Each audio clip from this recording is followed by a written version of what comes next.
Welcome to ENT student for evaluation of swallowing, that is about the normal swallow. We will try to start. When we say swallowing is a complex process involving lot of cranial nerves, lower cranial nerves and muscles that are innervated. It has to be made into a liquid or solid bolus and oral cavity through the pharynx it has to go. So oral cavity till the level of, from the tongue till the level of stomach it has to go. The food has to go to the level of stomach, that we are keeping it in mind about this discussion. It is a quick one, coordinated one, automatic one and safe one. So it should be like this if it is a normal swallow. Tasting and chewing are by means of tongue and lips, as we know, and tongue moves the bolus. This oral tongue is very important in the movement of the bolus. When you say this is the tongue, it has to move the bolus towards the vallecula until it has been manipulated well enough to swallow into the pharynx. So it has to go towards the swallowing, towards the pharynx. Building up of pressure is very important to move the bolus, and then it is achieved by the tongue and closure of the soft palate. As we know, palatopharyngeus, passavans ridge, so nasopharyngeal isthmus is going to form and then cut off the nasopharynx from the rest of the pharynx, that is oropharynx and laryngopharynx. At the same time, the larynx elevates. The larynx is going up, larynx is elevated. And by the way, the vocal cords get into adduction. The vocal cords should go into adduction. So adduction of the vocal cords, and by the way, the liquid or solid passes without pooling and escape into the esophagus via cricopharyngeus muscle. The cricopharyngeus muscle is very important, which undergoes myotomy and laryngectomy. And then this pooling of saliva, which is called as Jackson's sign, should be kept in mind in cancers of hypopharynx. Elevation and anterior movement of the laryngeal complex allows the cricopharyngeal muscle to open. So once this larynx gets elevated, this cricopharynx muscle, sphincter, it gets opened. Cricopharyngeal muscle opens. So the CPM opens once the larynx goes up.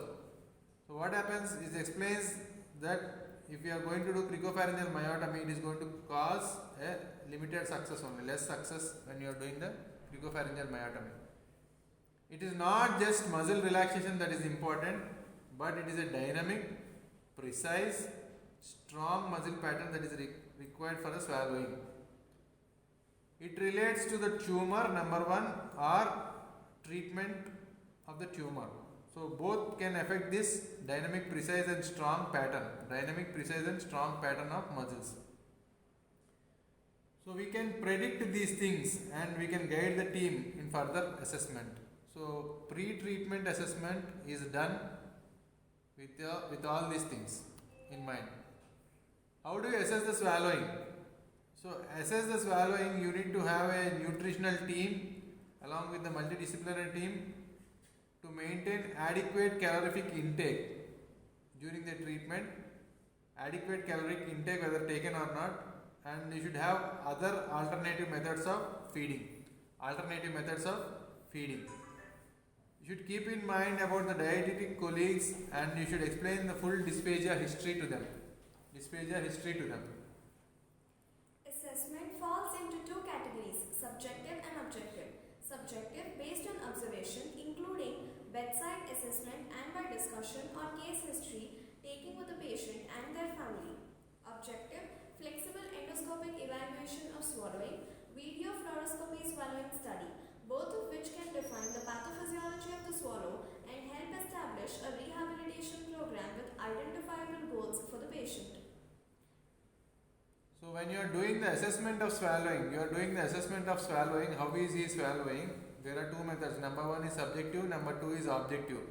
It is by observation only. Subjective you can do. Objective is by means of recording and all. Observation can be done by bedside assessment and you can go for careful discussion or case history. And you have in mind about the flexible endoscopic evaluation of swallowing, that is FEES, as you have seen here, or video fluoroscopic swallowing study. So endoscopy is a type of endoscopic study which you can see at a particular part only and record it as a whole, of course. But video fluoroscopy, it is a panoramic view, it gives a panoramic view. both of which can define the pathophysiology and establish a rehabilitation program and identify the goals of the patient. What are the uses of this FEES and VFSS? Is they can explain the pathophysiology. Number two, they can help in rehabilitation program. They can help in identifying the goals of the patient. Identifying the goals of the patient. Flexible endoscopic evaluation of swallow and video fluoroscopy swallowing study. Assessment or description in FEES view via nasal endoscopy swallowing a range of bolus consistencies both liquid and solid. In VFSS, radiographically image and record swallow of various bolus consistencies mixed with radio-opaque material. Visualize dynamic view from velum to larynx in color. In VFSS, dynamic view of all oral tract structures in black and white from lips through to top of the esophagus, laterally and anterior or posterior, not simultaneously. Stage of swallowing assist, pharyngeal, pre-oral, oral, pharyngeal and esophageal. So when you take that FEES, that is flexible endoscopic evaluation of swallowing, and video fluoroscopic swallowing study. Flexible endoscopic evaluation of swallowing, it is an endoscopic procedure, whereas VFSS is a radiographical procedure. It is one difference. Both liquid and solid can be seen in this particular thing. In this FEES. In FEES, both liquid and solid can be seen. The advantage of VFSS is it can record the swallowing of bolus consistencies with radio-opaque material, because with a video fluoroscopic technique, radio-opaque materials can be helpful. When you take the visualization, flexible endoscopic evaluation of swallowing, it is a dynamic view. It is a dynamic view. It can see from velum to larynx in a color photo. It is like a color photo, color picture. It is a color picture. Whereas VFSS is like a black and white one. All structures, panoramic view at a time you can see from oral tract structures in a black and white. It's not a color one. From the lips to the top of the esophagus can be seen laterally, anteriorly and posteriorly, not simultaneously. Okay, you can have panoramic view at a time, and but you cannot see one peak at a time. Stage of swallowing assessed. So wherein this phase you can say just pharyngeal phase, but whereas VFSS you can see all here, that is peroral, oral, pharyngeal and esophageal. So VFSS gives a gross idea of everything from top to bottom. Phase only the pharyngeal phase that can be given, but in a color picture.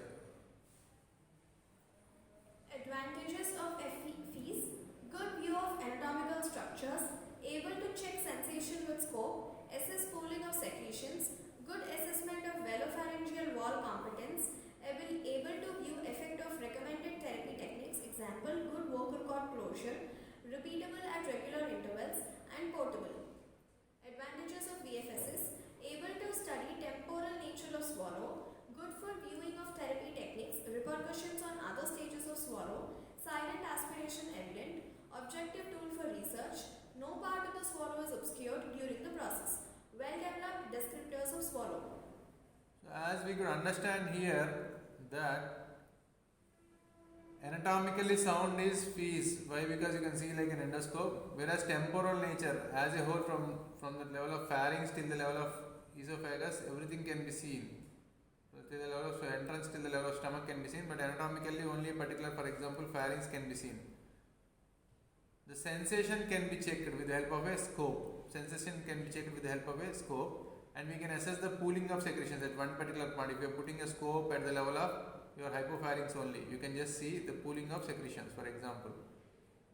And good assessment of velopharyngeal competence, because velopharyngeal competence at a place you can assess with the help of this particular scope. And able to view the effect of recommended therapy, that is good vocal cord closure. Whether you are seeing the vocal cord closure, vocal cord movements also can be measured with the help of an endoscope. And it is very easily repeatable because it is only an endoscope and it is a portable one, very small one, you can easily do. Whereas if it is VFSS, it is like a radiology setup you need. So very difficult to do, you need all the equipment. and but it is good for viewing the therapy techniques and repercussions in the stages of swallow. Silent aspiration is also evident. Silent aspiration, a patient is unknowingly having an aspiration. Silent aspiration is better done in the case of VFSS, and it is an objective tool for research. It is a research tool because it requires a big setup, and no part of the swallow is obscured during the process. All can be seen at a time. All can be seen at a time. So well-developed descriptors of swallow can be seen in this VFSS. What are the disadvantages? In FEES, it cannot view the oral and esophageal phase, but not panoramic phase. It can view, patient cannot be taken, that is the radiology department is required for this VFSS. If swallow is complete, laryngeal elevation cannot visualize the swallow. So that is laryngeal elevation, for example, larynx is coming up, we cannot just see that at a time because of the whiteout here. And unable to view the swallow for longer periods, and because of radiation exposure is also very important.